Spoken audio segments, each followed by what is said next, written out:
Ryan, what did you like about this season and what did you not like about this season? Well, obviously we showed spurts of being a very good hockey team, and that was something that we have to look forward to. And at the same time, we need to bring a little bit more consistency at that level. And if we can do that for an extended period of time moving forward, then I think everybody's going to be pleased, and we're going to see better results. Some of the things that frustrated you this year, obviously finishing 29th. One of them, but well, I think the frustrating part was just seeing how good of a hockey team we could be when we were playing well and together as a team. And if we didn't show those signs, then I guess you could have accepted it. But when you saw the team that we could be, and then the results that we put up, it was a little bit frustrating.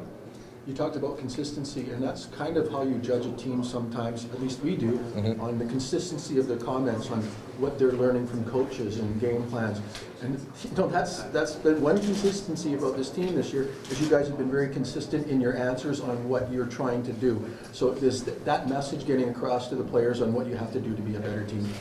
Well, I think it starts at the top of the organization. These messages filter down to us, and if you're not buying into what the Oilers are trying to do as an organization, then you really shouldn't be here. And I think that's why you see the consistency is just because it's really an organizational thing. What we need to do to win is it's unified through everybody, through the general management down to the coaches and to the players, and we're kind of the voice. You guys hear that a lot from us, but it really is a unified message.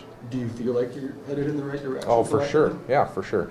I think we ran into a little bit of rough spot in the middle of the season, and that's been well documented by you guys. So it started out well. I don't think anybody can complain about the start, and we just talked about the inconsistency, and we had a good stretch at the end. And I mentioned before, seeing the hockey team that is in that locker room, it's just a matter of time before we grow and mature together and we start winning more hockey games.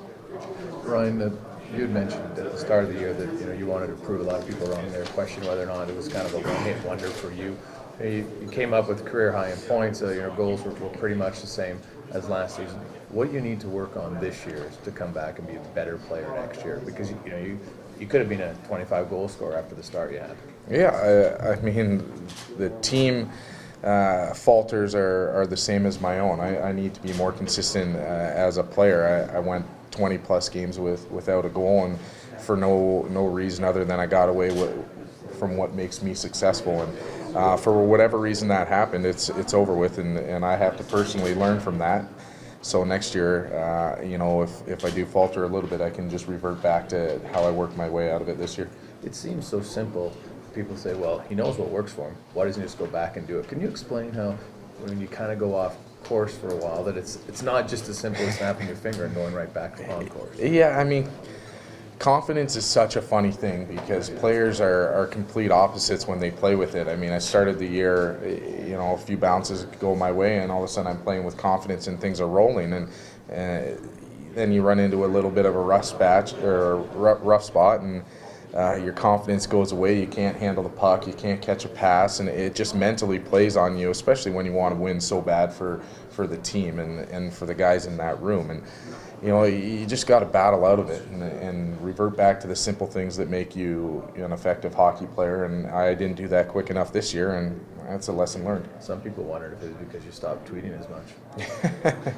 I stopped tweeting as much because they kept wondering about it. And with the landlord situation for you, obviously, you had Ryan Nugent-Hopkins. Yep. A lot of people look at him as the future franchise. Do you continue that next season, or do you think he grows some wings and moves out? He's turning 19 soon, so I think he might want to get out on his own, although not having to make his meals or do much of his laundry probably will push him back to the house. But he's a kid that's mature beyond his years, and he was fun to watch this year out on the ice and get to talk to at home and pick his brain a little bit and see what he's thinking. But he sees the games in ways that very, very few players have in the history of hockey. Ryan, this team's obviously going to need a roster from top to bottom to have success. Everybody's got a role, plays a different part. But there's no question the core of this team moving forward are those three kids, Everly, Nugent Hopkins, and Hall. Is that a core this franchise can build around for years to come? Talk about them, how good they are now, how good you think they might become. Yeah, well, it's scary to actually think about how good, those guys can be as hockey players. And unfortunately for Halsey, in these 2 years, he's run into a little bit of injury trouble. But his shoulders are something that guys all around the league have. You fix them up, and they're usually good for a while.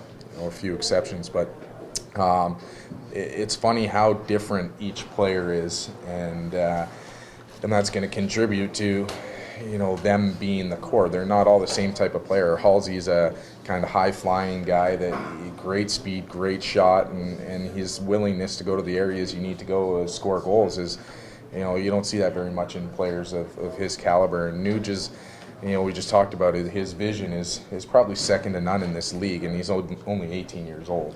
So, Ebbs is a little bit of a mixture of both. He sees the ice very well. He's got great hands. He's smart.